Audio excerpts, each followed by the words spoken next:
One of the ways to escape a dystopian reality is to dream. This is why we need fantasy. It gives us a place to escape to when reality becomes too much. For many women, their dreams of equality take form of, oddly enough, love between men. In a world where love is inherently tainted by gender hierarchies, /BL is a way to finally imagine a world of equality, a world where gender isn't a cage.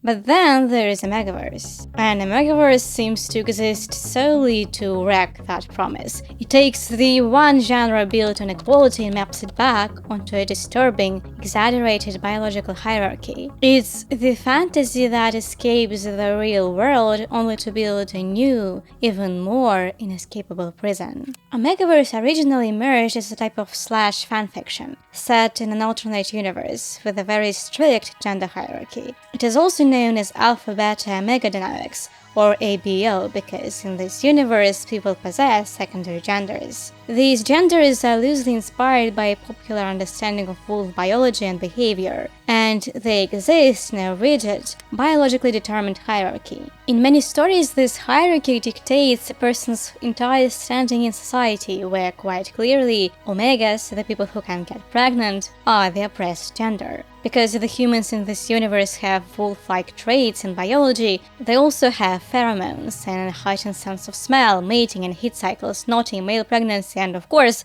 self-living asses and ass babies. That being said, despite having its origins in Anglophone fanfiction, the appeal of the imaginary universe of alphas, betas, and omegas was so great that it has grown beyond fanfiction and beyond the West. In fact, I'm sure that many of you have never even read fanfiction in the first place, and know only the version of Omegaverse that is presented in the stories from Japan or Korea or China. Different cultures and media formats imagine this universe differently. Fanfiction readers usually know it as ABO, for example, and fics also feature things like commands and nests, which might be completely new to those who only read Asian Omegaverse. On the other hand, in Korean stories, for example, secondary genders also have a dominant and recessive properties, which might be new to fanfiction readers. So each culture and even each individual story often has its own unique interpretation on how the universe works. Except for a few things. First is that this imaginary gender system leaves 6 possible gender combinations, but despite that, the majority of Omegaverse stories, both fics and originals, feature a male alpha and a male omega. And second, among the readers of both fanfiction and original stories, Omegaverse is considered to be kind of controversial. I personally know several people who really dislike the genre and generally avoid reading it, because it's often frankly disturbing and it fails at being a comfort read. Some people are disturbed by its erotics because hits and ruts often imply dubious consent or even non-consent. For this reason, the genre has been dubbed as Dogf peworld by the fandom. Others are disturbed by the inequality and the exaggerated, oppressive gender hierarchy that makes male-male love seem very heteronormative. Because it's really hard not to see omega oppression as well, patriarchy. It was the reason why I initially didn't like Omegaverse. What's the point of reading it if the reason we read BL or / is to escape the gender hierarchy? And then other people are disturbed by the mere fact that this genre exists when people read it. Are we okay?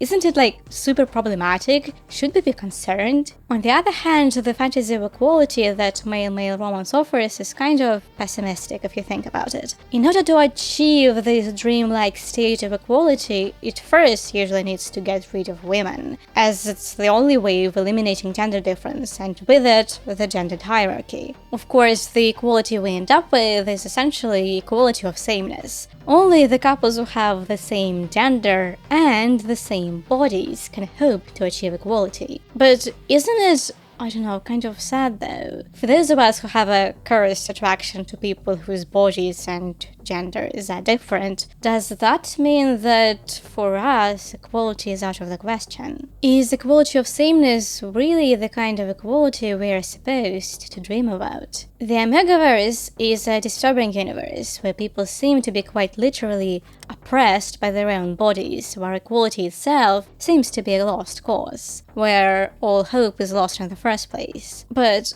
I also think that Omegaverse is philosophically fascinating, and that its readers use the setting as a critical tool for exploring how gender hierarchies and body biology affect not just our lives, but also our relationships. Omegaverse at its core is a dystopia, and dystopias are supposed to be disturbing. What dystopias do is create a realistic irreality. Imaginary worlds that are not real but are at the same time perceived by readers as not impossible. Omegaverse is not real, but it's still painfully relatable. Dystopias transport us into a world of somewhat painful fantasy. They estrange us from the real world and then return us back to it as critical thinkers. And Omegaverse is a liberating dystopia. By examining the possibility of equality in a strict biological hierarchy, it becomes a tool that we can use to think about the world around us. So how can a genre that looks to many like just a weird,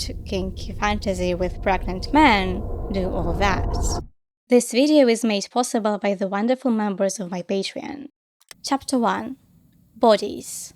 Well, to figure it all out, we have to start with the soul, or rather with our ideas about what the soul has to do with the body. For the longest time, Western philosophers considered the body and the soul to be separate entities, with the soul being far more important. The body was seen as a mere vessel, a transport to be controlled by the soul, like a coachman driving his horses or a steersman steering a ship. This is why Plato, for example, argued that the kind of love to be valued is not the attraction of one body to another, but the attraction of soul for soul. To him, our souls are our most essential parts, while our bodies and their desires are deceptive. The body keeps us from real knowledge and tempts us away from the virtuous life.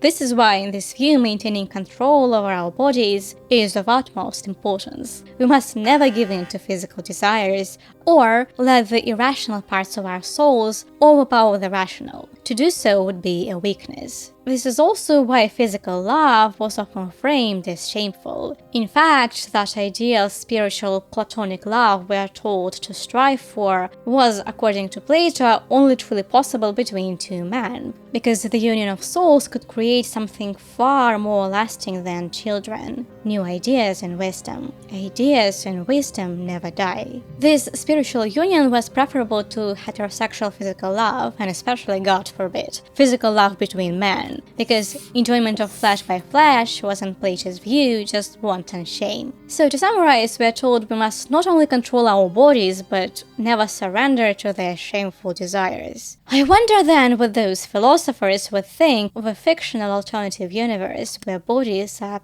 permanently out of control. Omegaverse is a genre that rethinks human biology, gender, and sexuality through the lens of being enslaved to one's body. It depicts minds held hostage by biology, effectively robbing characters of their free will when they go into hates and ruts. What does it mean to be a human being who is unable to control their own nature? Well, according to the bulk of Western philosophy, it means to be an inferior human being. To be a slave to one's own biology is to be like an animal, or like a woman. At first, these abstract philosophical ponderings about the soul seem removed from reality, especially the reality of gender.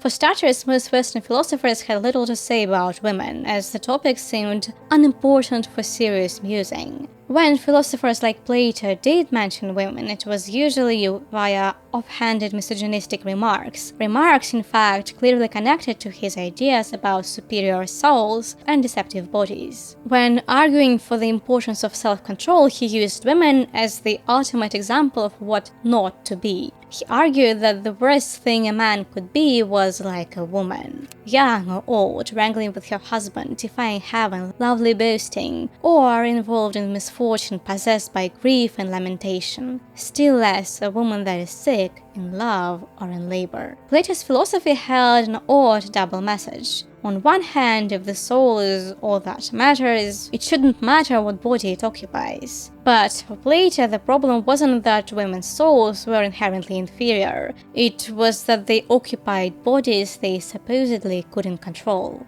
Women's bodies leak, swell, and are generally unruly, governed by hormones and uncontrollable desires. Because women were seen as more closely tethered to their physical selves, they were viewed as inferior by those who valued order and reason above all else. This was used to justify a gender hierarchy that marked women as second-class citizens. And you know where else we see an exaggerated version of the same gender hierarchy?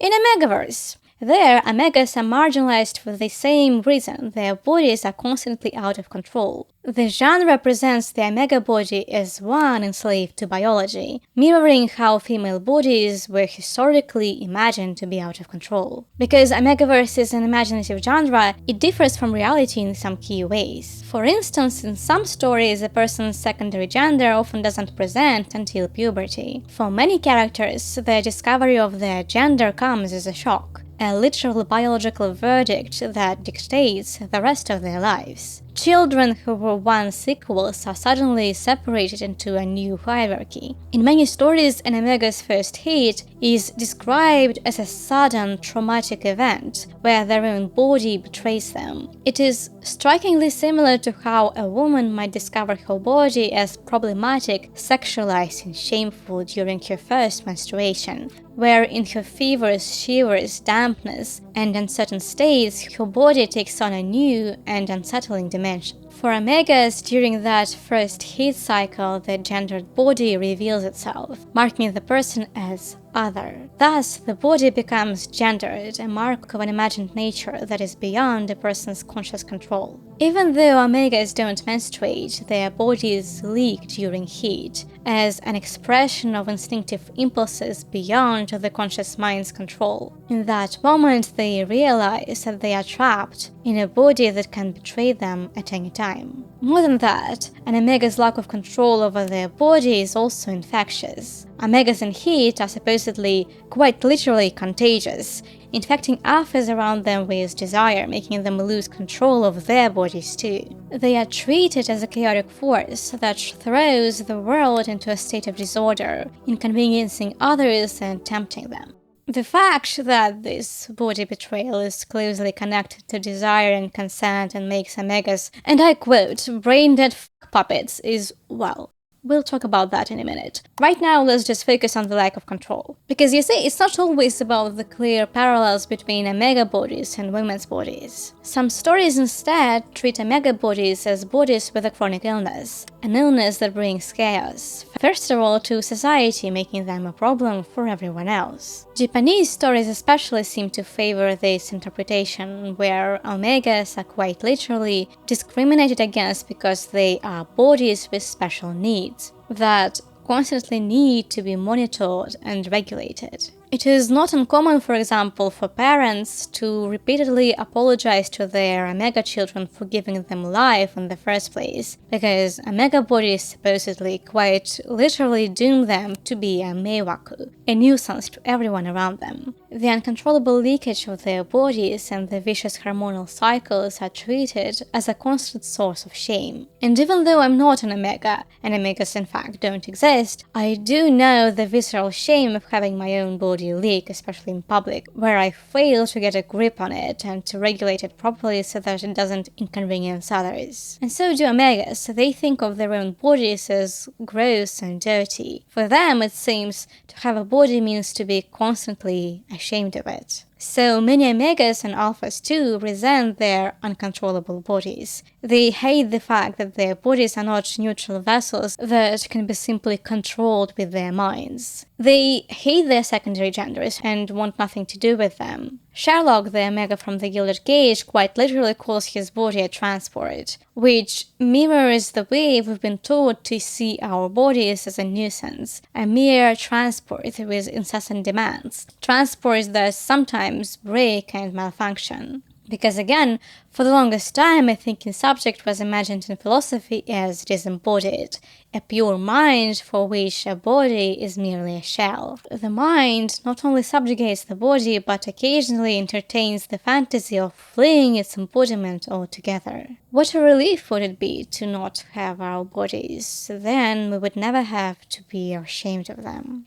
But as humans, we are in fact never disembodied, and in real life too, some bodies are seen as more inconveniencing than others. Some people live with a chronic illness or disability. They have to live with their less than perfect bodies and make peace with how those bodies affect their lives. Other people's bodies, trans bodies for example, are constantly at odds with how they want to be perceived. And then some bodies, such as intersex bodies for example, are constantly marked as abnormal, never quite fitting the common sense idea of what bodies are supposed to look like. And then of course there are women's bodies, often affected by their biology and hormonal cycles. For many people, in fact I would argue for the majority of people, the body can never be a mere vessel. For many of us, the body is a constant problem that needs to be managed. For many people who always seem to be disempowered, this is the case. And in Omegaverse too, the inability of an Omega to control their own body is not merely a source of shame. It has actual political consequences. It marks them as second-class citizens. Chapter 2. Destiny. For the longest time, the fact that the female body can produce life has been used to justify not just misogyny, but systemic discrimination. It was argued that reproductive organs destined women for motherhood, which in turn made them helpless and depended upon men for survival. Nature itself was framed as the judge that condemned women to inferiority, making them, until very recently in history, literal slaves to their own biology. And it wasn't just misogynists who theorized about the body this way. Feminists did too. Until Ms. Firestone's analysis, biological differences are the very root of inequality. She argued that the natural difference in reproductive capacity evolved over time into culture-based gender hierarchies we know today. Therefore, to eliminate inequality, we must first use medical knowledge to eliminate these bodily differences. It is actually sobering to think about how much of our current freedom depends on access to contraception and abortion, rights that our governments continually try to roll back. Firestone advocated for advanced technologies, like growing fetuses inside artificial wombs, to free women from the reproductive imperatives of their bodies. Unfortunately, she didn't think of Mpreg, which is a real shame. Personally, I think we need to strive to make Mpreg a reality. Although I prefer not to think about the biology of ass wombs and ass babies and the hygiene of it all. Let's just not think about it. Comparing this history of thought to the Omegaverse is interesting. First, because it is an alternative universe where male pregnancy is a reality, the traditional burden of inequality is dispersed. You can be born a woman and never have to worry about pregnancy. And because Omegaverse is an extreme scenario where the discourses of inequality typically tethered to female bodies are mapped onto male bodies. It's a science fiction-like thought experiment that allows us to examine the mechanics of gender inequality and control from a safe space that fiction provides. It makes inequality visible and obvious. The dystopia of Omegaverse creates what sci-fi theorist Darko Suvin called cognitive estrangement. It's an imaginative framework that estranges the reader from the real world and then returns them to it with new critical awareness. And from that sci-fi distance, we can finally explore the question: is our biology truly our destiny? Is gendered oppression inescapable because it is rooted in our supposedly inferior, uncontrollable bodies? Well, it turns out that when looked at from this relative distance, gender discrimination doesn't really make any sense. In fact, I know veteran readers who are still like, what? But what's the real difference between alphas and omegas? Okay, omegas can go into hits, but then alphas can go into rats, so they both have pheromones. And it's alphas who act like literal untrained dogs who can't control themselves. Who put them in charge? What's with the whole hierarchy thing? You see, people critique Omegaverse for being supposedly heteronormative, but I don't think it is. If anything, it's heteroabsurdist. The more you listen to the justifications characters give to their discriminatory societies, the less sense it makes. Once you map them onto bodies that more or less look the same, it stops making sense. In many stories, omegas are also stronger than their alpha partners. Yes, they can give birth, but isn't it like a cool feature? Whose side is supposed to make you weak? I suppose aliens from space watching over Earth would feel the same way, because once the same justifications are out of your head, once gender oppression becomes hypothetical and imaginary instead of ingrained in us with preconceived notions, it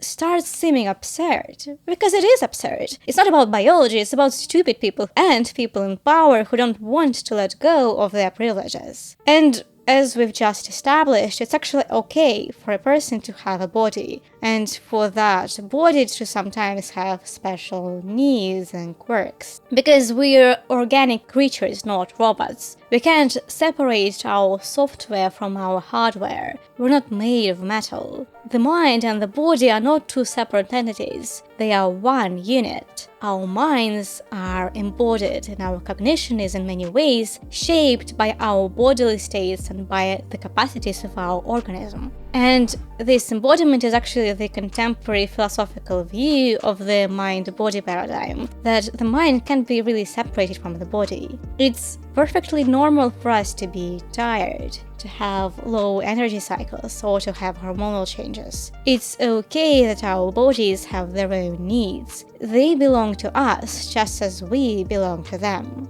And even inside the extreme scenarios of Omegaverse, most societies actually already have medical technologies that make the lives of those whose bodies are on the more unruly side more manageable and bearable. Often equality literally depends on those technologies that allow omegas to take control of their uncontrollable bodies. Their lives only become manageable when they have access to the right medications, heat suppressants, pheromone blockers, and contraceptives. However, it's governments, capitalism, and simple prejudices that limit people's access to those medical technologies. For example, in some early fanfiction, omegas had trouble accessing contraception and had no abortion rights. Depending on the country, the basic interpretation of those rights changes as well. For instance, the difference between Chinese and Western omegaverses is that in Chinese stories, heat suppressants are usually free and they are considered a basic medical right. In capitalist omegaverse societies, on the other hand,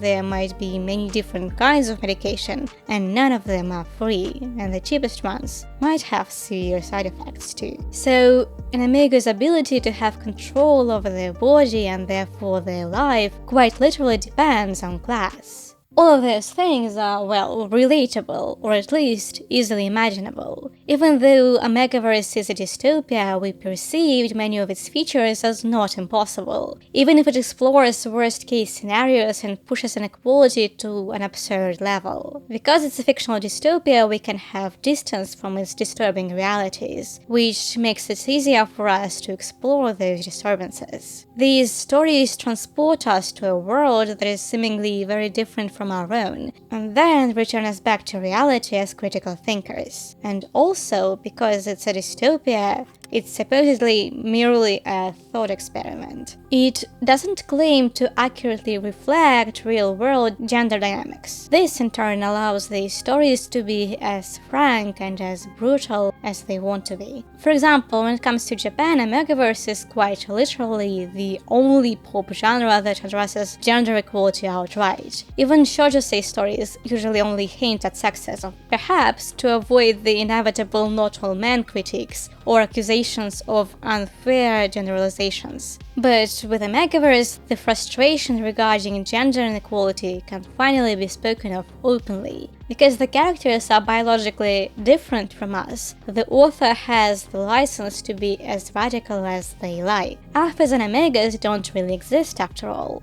So Omegaverse becomes a safe space to be angry about the very real ways bodies are used to limit human freedom. Like, what if, hypothetically speaking, one person's scent was so inviting that others would feel justified sexually assaulting them? You wouldn't smell like that if you didn't want it, they say. It's your fault for being this alluring. It's your fault for being an Omega. Good thing it's only a hypothetical scenario and nothing similar ever happens to anyone in the real world. After all, Omegas are not really women. And it's no coincidence that many Omega characters in fanfiction are presented as hyper-masculine and hyper-competent in their original source material. Sherlock Holmes, for example, is the pinnacle of logic and rationality, yet in the Gilded Cage he must constantly battle the imperatives of his biology. Tony Stark is a scientific genius, but if he were an Omega, he would have to fight a rigged system for that genius to be recognized. And then other fanfiction stories sort of can decide on who's alpha and who's an Omega. For example, with Chuyo and Dazai from Bungo Stray Dogs, the authors can't seem to decide which one of them is an alpha and which one of them is an Omega, so they kind of take turns depending on the fanfiction. Because they're both badass. And by placing these established, powerful male characters into the role of the oppressed, these stories allow them to defy and challenge the gender norms their societies try to force on them. And in these narratives, they often succeed in their fight for freedom.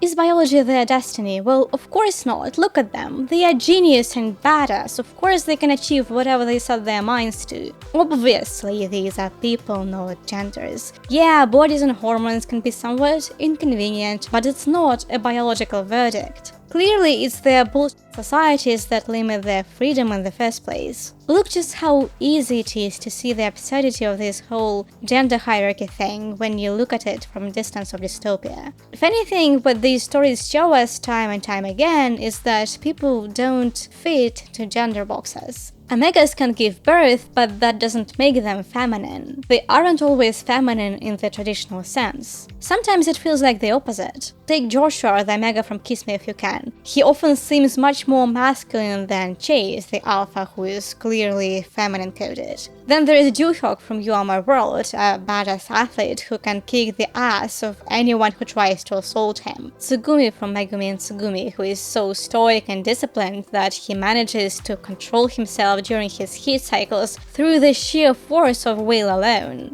It isn't just the Omegas either. Many alphas in these stories are clearly unhappy with their biological destiny. Many resent being imagined to like attacking people and forcing them to do so. If anything, Omegaverse stories prove time and time again that we possess the free will to not just overcome our biology, but also to work with it. The biological differences in Omegaverse might be real, but the genders and storylines that people write up for those bodies are not. Gender is, as Judith Hubblestorm called it, a fiction, a set of roles written for us by someone else. And as Omegaverse characters show us, they are roles we don't necessarily have to play. All of this makes Omegaverse a perfect tool for exploring how bodies and gendered oppression affect our lives. Often this tool is used in incredibly clever ways. Many stories build complex worlds, reflecting on the origins of inequality and the various ways to overcome it. Others, though, well, as my friend says, this has potentially fascinating ideas, but unfortunately the author just wanted to write porn. And this particular kind of porn, which involves parties in clearly unequal relationships and bodies with desires that cannot be controlled, raises some difficult questions. Most obviously, the question of consent.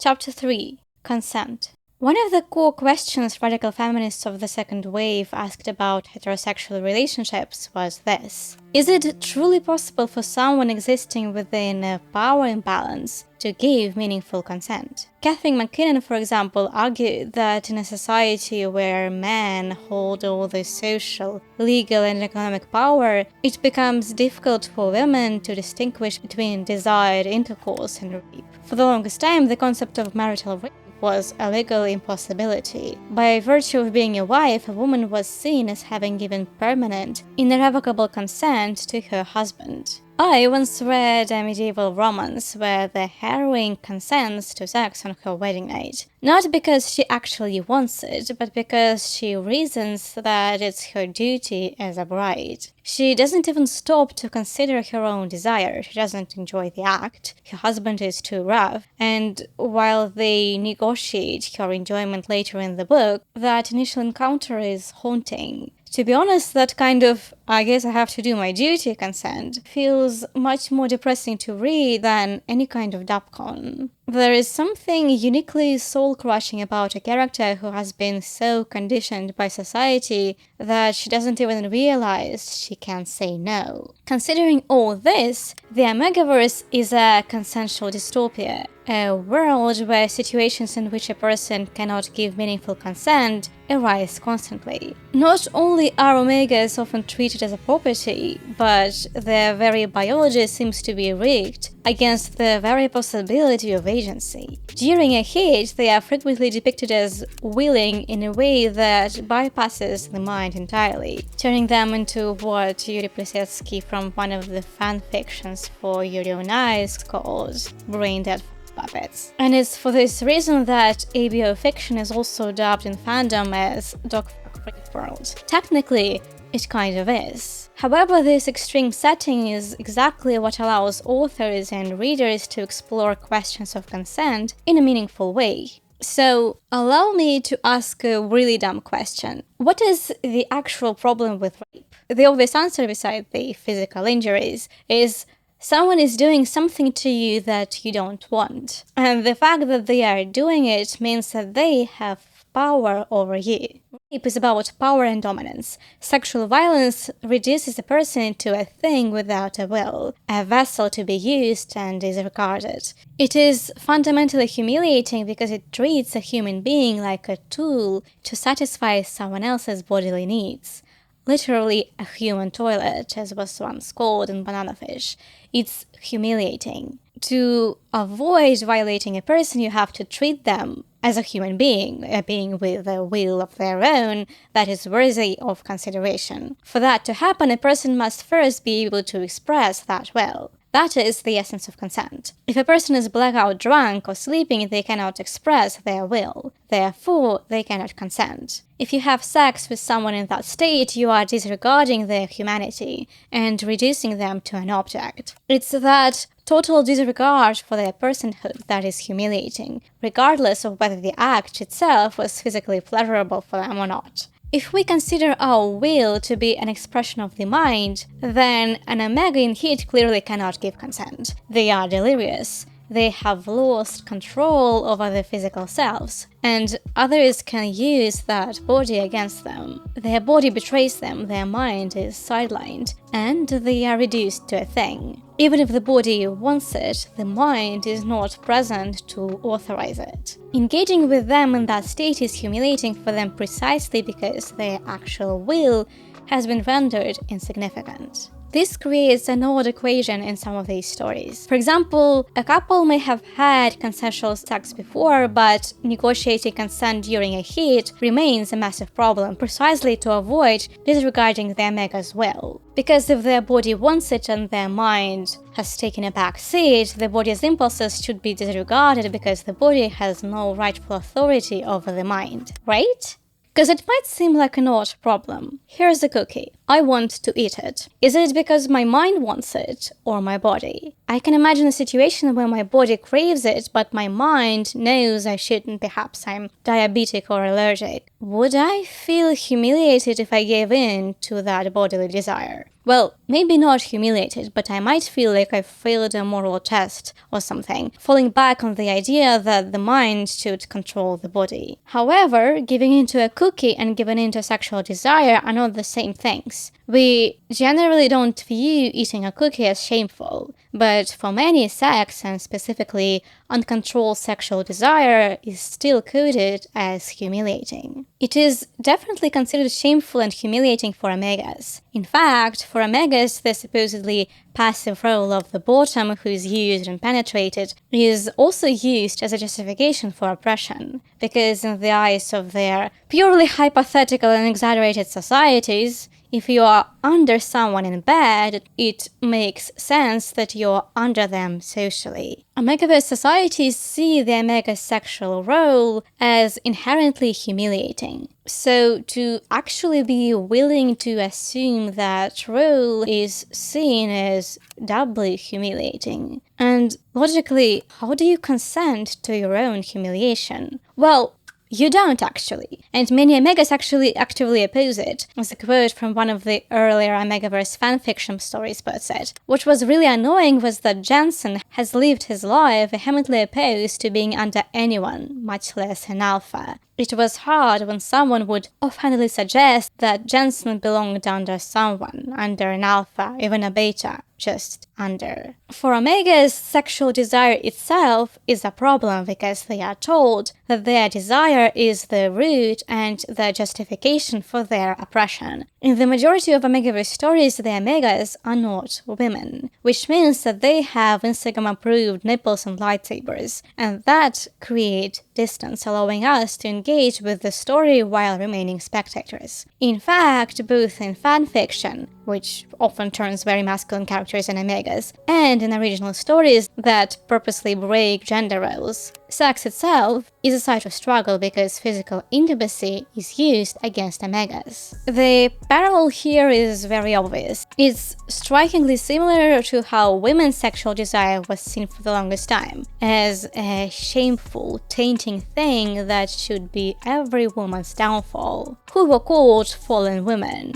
The women who gave in to their desires. In 1954, Pauline Roger wrote a scandalous erotic novel called Story of O, which is quite literally the story of a woman who loses her consciousness to desire, being destroyed in the process. It's one way of viewing female sexual desire as something shameful that rightfully becomes your undoing. So, logically, women too should never want to have sex because society often tells us it's humiliating for us. Because in heteronormative patriarchal cultures, sex is seen as something that is done to us. Sex itself reduces us to objects. So the logical solution is to never touch men, ever. Well, unfortunately, sexual orientation is not something that can be chosen, which is why some of us have a cursed attraction to men. So the problem is, we do want to have sex, and sometimes with men. Or is it just our bodies that do? How do you tell? Well, usually our minds are in control, so thankfully, or not, we're able to wrestle with our bodily desires. I mean, at least this way we can opt out of what society considers to be our humiliation. That's a good thing, right? So again, the problem of non-consent is this. It's humiliating when someone disregards your will and overpowers you just because you can. Even if your body wants it, your mind doesn't. But if your mind is in control instead, according to society, you are still humiliated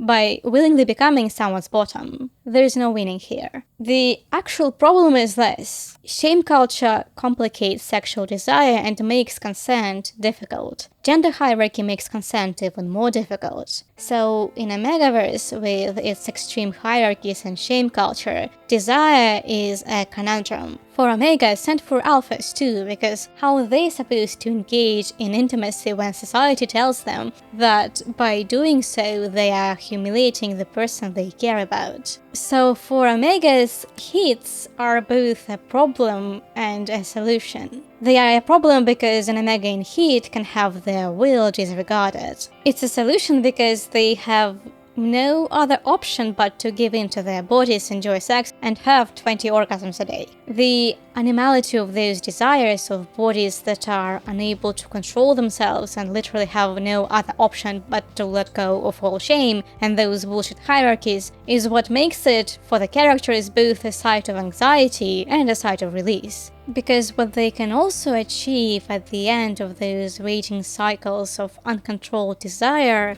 is vulnerability and peace. I also think that the stubborn distinction between the desires of the body and the desires of the mind is a problem. How do we even trust our minds with our desires when they are controlled by shame and useless fear? The body has no shame. Only the mind does. To let go of control of your body is scary because it makes you vulnerable. But that vulnerability is also the end goal of it all. What if the other person didn't actually think you had anything to be ashamed of when you're at your most vulnerable? What if they didn't think of it as humiliation? What if it was all okay at the end. As Brené Brown argues, vulnerability is an antidote to shame, and it's also the ground of real human connection. However, vulnerability also poses a problem. It needs to be earned. Or rather, the other person needs to have earned the right to see you vulnerable. Because you can't be vulnerable in front of just anyone at any time.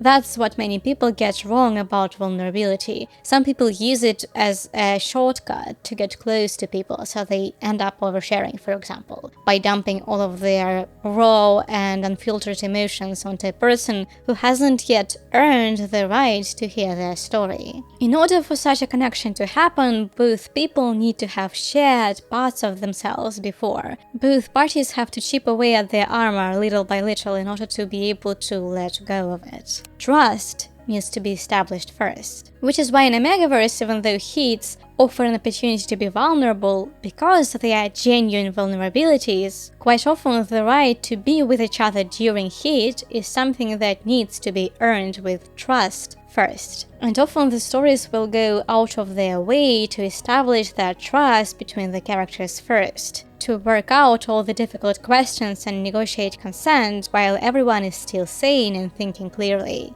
Because for many people, letting go of control and still being safe is both a desire and an anxiety. And in fact, that negotiation of the right to be with each other while out of control is the point of many of those stories. But even though I understand the appeal of giving in to your body and letting go of shame intellectually, for me personally, this whole setup often ends up being erotically unsatisfying. I appreciate the attempts at exploring power hierarchies, but for me, all dynamics of dominance and submission are just a hard turn-off. And because I don't consider sex to be shameful, I just don't get a kick of dapcons or non-cons. For me, Omegaverse is an interesting thought experiment, but it kind of lacks erotic value. I get why it works, but it's just not my kink. Another feature that I haven't addressed yet is the fated mates element. Many stories, though not all of them, imply that alphas and omegas have ideal partners with whom they share a fated biological connection. Because the fated mates or star-crossed lovers trope is much bigger than Omegaverse, I'd rather make a separate video about it. There is a lot to talk about. And I also think that, at least in Omegaverse, the strict gender hierarchy seems much more important than the bond itself. Is it actually possible for people who exist in a hierarchy to be truly close to another? To actually love and understand each other? Well, Omegaverse is a disturbing dystopia where gender hierarchies are at their worst. It exposes and explores many of our thoughts and anxieties around gender, sex, bodies, shame, power, and everything around them. But like many dystopias, Omegaverse has a hopeful dimension. It tries to imagine a possibility of it all being okay despite the world burning. It often even tries to see hope in situations that are completely hopeless. Because the world around us is still full of discourses of gender inequality. Many of our freedoms are hard-earned, but we still exist under constant threats of those freedoms being taken away. So many people want the world to be simple. They want clear life rules that they can follow. They exist in gender boxes and want to keep everyone around them in boxes too, so that it's all nice and orderly and hierarchical and everyone knows what to expect from life. All of us reading Omegaverse stories experience gender inequality on different scales, as an anxiety or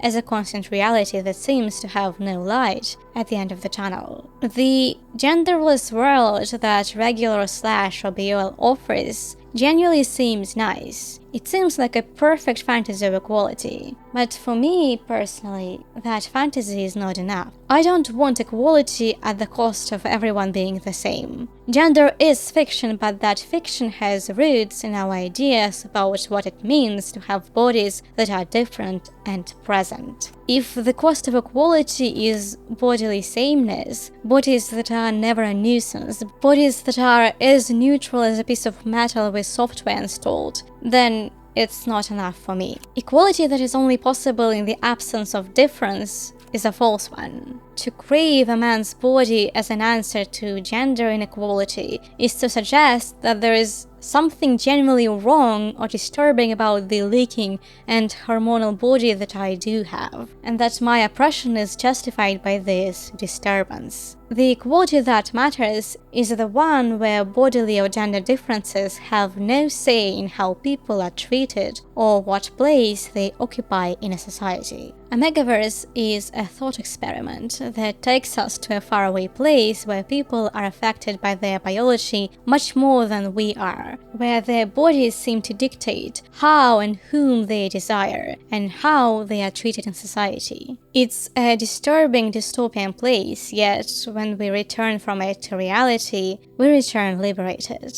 because we return as critical thinkers. Thank you for listening.